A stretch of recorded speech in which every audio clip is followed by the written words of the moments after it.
Hello and welcome to attaQ. My name is Jakob. I'm your host and you're watching a attaQ episode. Right here we've got Cosmonaut by Bram Bos, aka Ruismaker. I'm trying to pronounce it in Dutch, I don't know if I'm doing it. It means noisemaker in English, and if we translate that into Swedish, it becomes brusmaskin. Now Bram Bos is responsible for a whole slew of awesome apps, one of them being one of my most favorite ones, Troublemaker. Yeah, I do love that one so much. But this video is not going to be about troublemaking. No, we're going to have a look at Cosmonaut, his latest creation.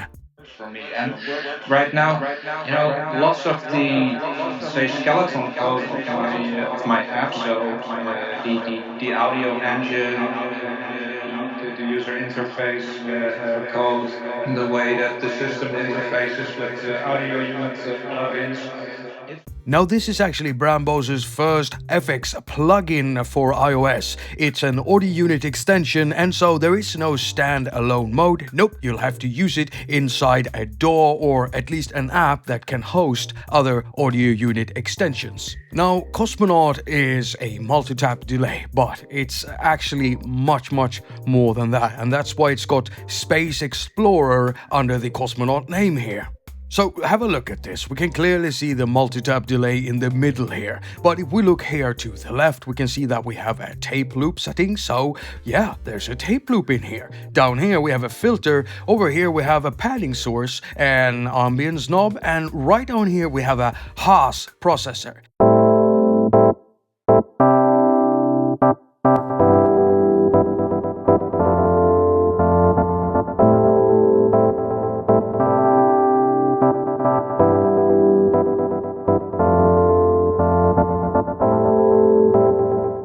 Now personally, I am a nerd and I love watching signal flow charts, and so I was really happy to see that Bram included a schematic for the signal path inside Cosmonaut, inside the manual of Cosmonaut.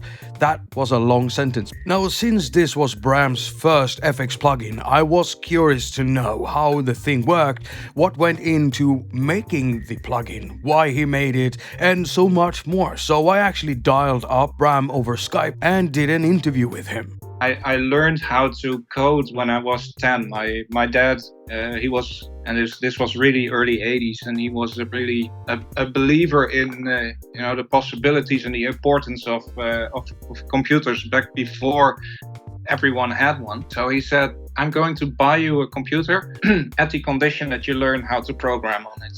And I thought that was a good deal. So that's why I learned how to code at a really young age, and I've been doing it ever since. So the coding itself is just hard work, and whenever you run into a bug that you cannot find, it's exceedingly frustrating. But being able to turn an idea into an actual thing, a product, something that works, that's the fun of it. Being able to code something, it's just an incredibly useful skill. So yeah, I've been doing it for God knows how long, and which means that by now I like to think that I'm pretty good at it, even though I never had a professional background in it. And I'll be throwing in bits and pieces from that interview in this video. So stick with me and let's dig into Cosmonaut. Come on, Jacob.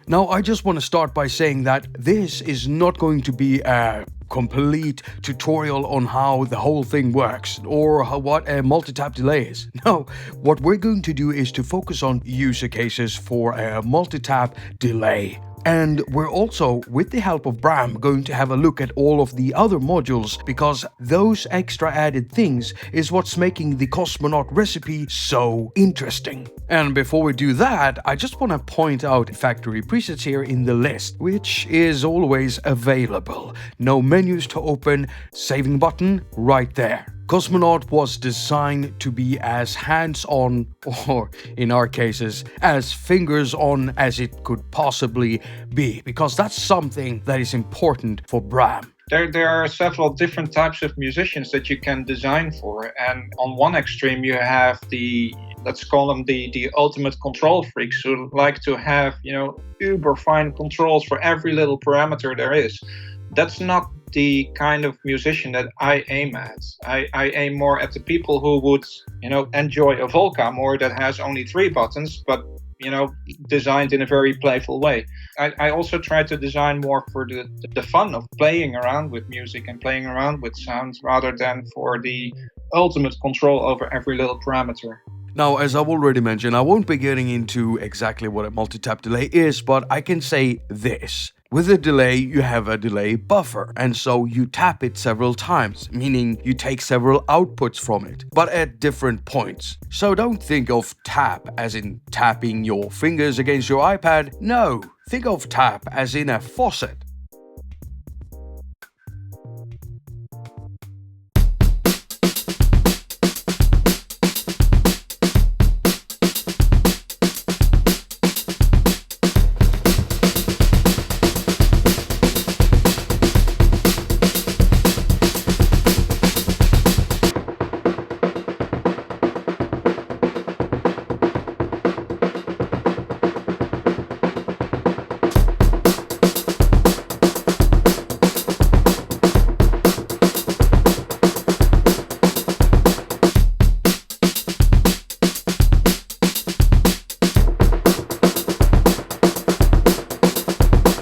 See how easy it is to texturize a drum loop when using a multitap delay? And so they become perfect experimentation tools for creating thick textures or shadows for other elements inside your tracks, just like this.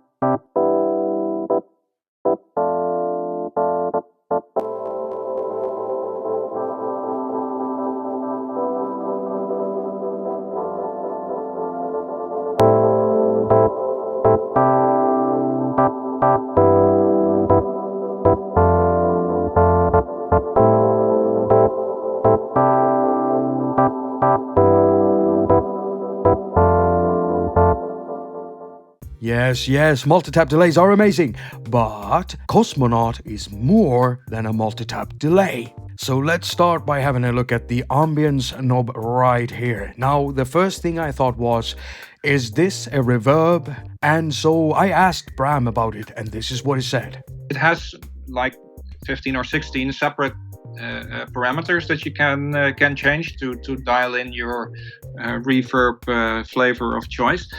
I mapped all these 15 different parameters onto this one single ambience knob.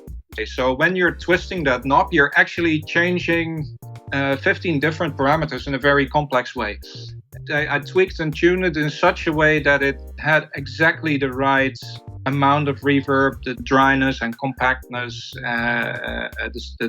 exactly the right damping, making sure that it hit all the right sweet spots there, making it easier to use. So you don't have to find the right combination of 15 settings yourself. Personally, I'm a lazy person. I wouldn't go tweak 15 different settings to find the right reverb setting. That's right. Cosmonaut was specifically designed to be quick, fun, and easy to use. Even if you don't use the tap delay itself, you can use Cosmonaut for a load of other things. So we're gonna perform a little experiment for our next segment. What we're going to do is we're going to take something that is obviously a mono signal and turn it into something that sounds like it is stereo. And for that, we have to focus in on the Haas engine right here. Now, here we can find 2 knobs, one called thickness and the other one called, left-right. So the thing is, there are actually 2 effects at play here. You see, the thickness is more of a chorus control, while the left-right knob is what's actually controlling the Haas effect. So for our demonstration, we need something mono, and I'm going to use a Korg Volca bass. Now, this is as mono as it gets. And now all I'm doing is recording the Korg Volca bass into Cubases, and I'm simply recording a layered sound. And when I say layered, I've got all 3 oscillators on at the same time, where 2 of the oscillators are tuned 1 octave up and the other one 1 octave down.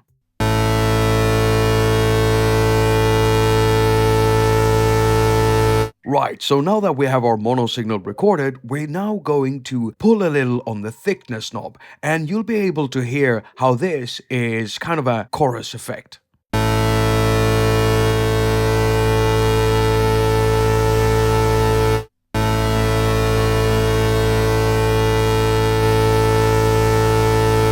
Now, the Haas effect is something completely different, and what it does is it's delaying the signal on one channel with a few milliseconds. Yes, we're talking a very, very short delay here. So let's listen to what that sounds like.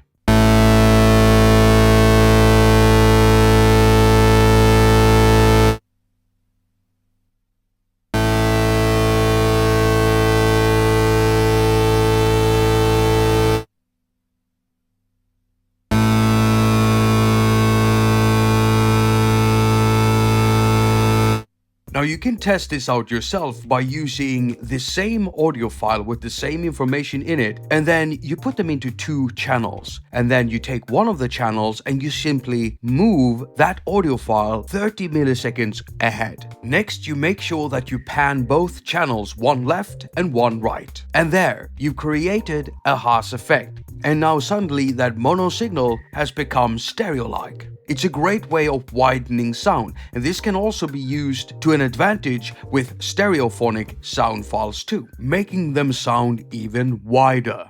Myself, except I didn't know that it had this name. So I just built it. It's not that difficult to make. It's not a very sophisticated effect in itself. It's just that with the standard tools you have, most typical audio editors, it's a bit of a hassle to do.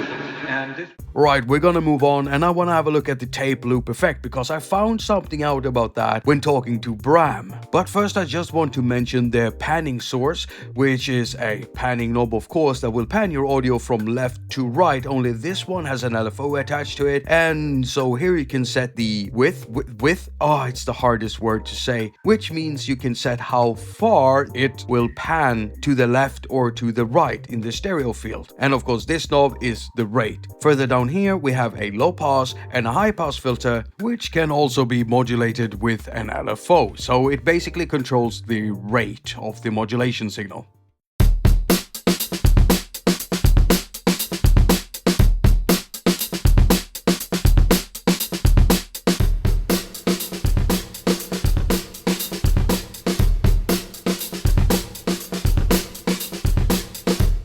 Right, so let's have a look at the tape loop, but for this one I'm gonna let Bram tell you what this actually is. It's like a looped tape recorder. So typically with a sound on sound tape recorder, everything remains on the tape and you just keep recording on top. But here you can let everything that's already on the tape be slowly faded out. So if I just recorded myself clapping my hands or something, when the tape loops, I will hear my hand clap again. It will be slightly softer every time the tape loops. It's not that different from a typical delay effect, except I guess the biggest difference is that the mental model is different. So that's where my interaction design background comes back, that sometimes when something is technically the same, just by presenting it as a different mental model, it will help users find new uses for it or use it in a different way. That's quite brilliant, Bram. Now, I do recommend Cosmonaut. It's an excellent little plugin, and I think Bram did a great job with his first FX plugin ever for iOS. Go grab it for yourself. You can find an app link down below as usual. By the way, a question to you viewers, are there anyone here that remembers this thing here? Hammerhead? Well, I used to use that one back in the days and I absolutely loved it. I mean, I'm an old drum bass head and it had like drum breaks in there, and yeah, I just loved using this little thing. Bram Bos actually made this thing in music since the mid-90s when I made Hammerhead, so I've been around for a while. I don't see myself leaving anytime soon. Thank you so much for watching. Now, if you want to help in securing the future for this channel, then you can do that in several ways. One way is to share the videos and, refer to them whenever you're on a topic on which I have a video on. You can also support me through Patreon, like many of my patrons already have. Now, if Patreon isn't your cup of tea, then you can always use the PayPal mailing, so you could do like a one-off donation if you'd rather do that. Now, I recently released a track. It's my first track in like 4 years or something that I've ever released. So if you like that track, then you could buy it from Bandcamp. That's also a good way of supporting me. Now, if you don't want to do any of that, then press the thumbs up, because that always helps with the ratings around here. And if you subscribe, don't forget to press in that little bell thing, because that way you'll get notified whenever I upload a new video. As usual, I wish you a very productive week. Now go finger all of your stuff and have a lot of fun doing it.